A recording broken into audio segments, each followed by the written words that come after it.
I fished wrong for a long time. Not wrong in a way that kept me off the water. Wrong in a way that was quietly costing me fish on every single trip. And the worst part is, none of it was obvious. These were not stupid mistakes. They were the kind of thing nobody tells you when you start fishing, and nobody corrects you on later because everybody around you is making the same ones. I put together the 7 that hurt me the most. Because if I can keep even one person from spending 20 years figuring this out the hard way, then this video did what it was supposed to do. Number 7. Ignoring water with plants in it. I avoided weedy water for years. If I saw a cove full of lily pads or thick submerged grass, I kept moving. I thought clean open. Water was where the fish were, because clean open water was where I could see them and cast without getting hung up. That logic sounds reasonable until you understand what vegetation actually does. Aquatic plants produce oxygen through photosynthesis. Oxygen levels in a weedy cove on a warm afternoon are consistently higher than in the open water.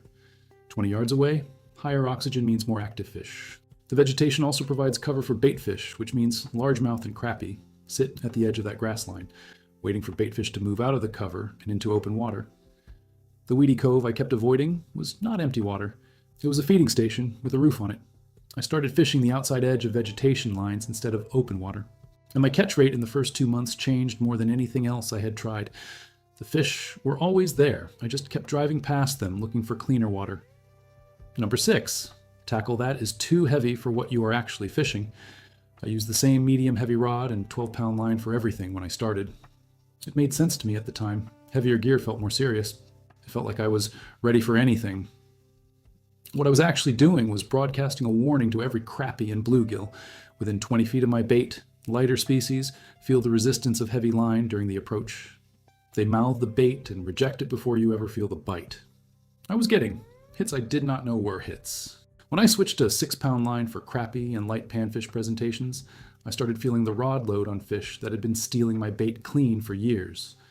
The rule I settled on is simple: match your line weight to the species you're targeting that day, not to the heaviest fish you might possibly encounter. If you are fishing a creek for bluegill and crappie, you do not need 12-pound line. You need 6 or 8 and a light action rod, and you will catch 3 times the fish with the same bait in the same water. Number 5.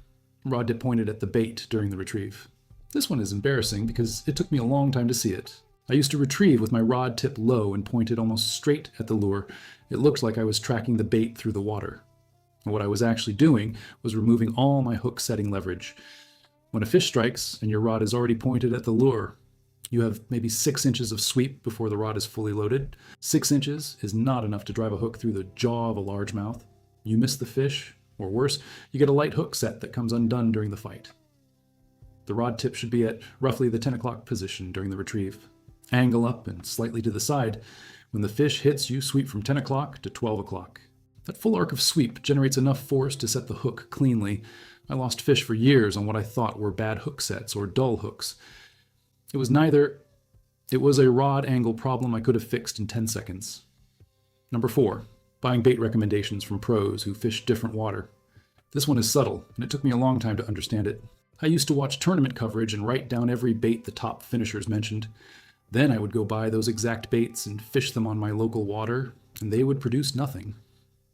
I thought I was doing something wrong with the presentation. I was not.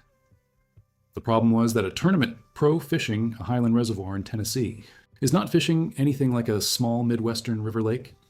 Water clarity is different, forage species are different, bottom composition is different. The bait that wins a tournament on clear, deep ledge water in September may be completely wrong for stained, shallow water in the same month in a different state. The most valuable bait recommendations you will ever get come from someone who fishes within 30 miles of where you fish, not from someone holding a trophy in front of a boat brand you cannot afford. I started paying attention to what the old guys at my local boat ramp were throwing. The ones who showed up at 4 in the morning and came back with fish every single time. Those conversations were worth more than any tournament broadcast I ever watched. Number 3. Bad knots. I am going to be direct about this one because I wasted years not being honest with myself. I knew my knots were not great. I had watched videos. I had read instructions. But tying a good knot in the kitchen is not the same as tying one on the water. Cold hands, low light boat moving under U-line that is slightly wet. All of it combines to produce a knot that looks fine until a fish puts real pressure on it, and then it goes, I lost the biggest largemouth I had ever had On a line because of a bad knot. I watched it shake off in the shallows and sit there for a second before it swam away. That fish did not get off because my drag was wrong. It did not get off because I played it badly. My knot failed at about 60% of the pressure it should have held. There are 2 knots worth learning to tie in the dark without thinking about it. The Palomar and the improved clinch. Both are strong, both are reliable, and both become automatic. After enough repetition, I now tie every knot before I leave the house whenever I can. Good light, warm hands, no rush. And I test everyone before I ever make a cast. Tugging hard on the hook against the rod tip takes 2 seconds. It will tell you immediately whether that connection is solid or whether you're about to hand a big fish a free exit. If you want the full knot and rig system with all 5 essential knots and 7 complete rigs, everything is inside the angler's vault. Palomar, Texas, rig drop shot. Carolina and the rest of the setups that matter most, plus 8 modules covering solunar theory, barometric pressure, and reading water, 10 homemade bait recipes, and 12 complete species profiles. Scan the QR code in the top left corner, or click the first link in the description. But stay here for the 2 biggest mistakes on this list. Number 2, giving up when you're getting skunked. This one is harder to talk about because it is not really about fishing technique. It is about the story you tell yourself when the fish are not biting. I used to pack up early when nothing was happening. I would give a spot an hour, and if I had not caught anything, I would convince myself the fish were not there. The conditions were wrong. Maybe tomorrow would be better, and I would leave. What I did not understand then is that most blank stretches on the water are not about absence of fish. They are about timing. The fish are in a post-feed refractory window. The conditions changed and they shifted positions slightly. The barometric pressure dropped and they moved deeper. None of those situations require you to leave. They require you to adjust one variable and wait out the window. The best fishing I have ever had in my life. Came in the hour after I almost convinced myself to go home. I was on a river cove in late September with nothing happening. For 2 hours, I decided to give it one more rotation through my 3 spots before loading the truck. On the second cast of that rotation, I caught the largemouth I had been chasing for a season. The fish had not arrived in that last hour. It had been there the entire time.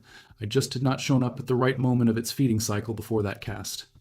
Leaving early is the most expensive mistake on this list. Because it costs you fish you never get to count. Number 1, fishing the same bait every single trip. This is the one I struggled with the longest because comfort is powerful. I had a bait that worked. It had worked before and I trusted it. So I threw it in almost every situation, regardless of whether it made sense. The problem is that fish in a given body of water see the same presentations constantly. Tournament pressure, recreational pressure guides running the same spots. A largemouth that has seen a green pumpkin finesse worm 100 times does not respond to it the way a fish does that has never encountered it before. Rotating presentations is not about doubting what works. It is about understanding that any bait loses effectiveness as the fish learn it. I started keeping a small set of 3 completely different bait profiles in my rotation.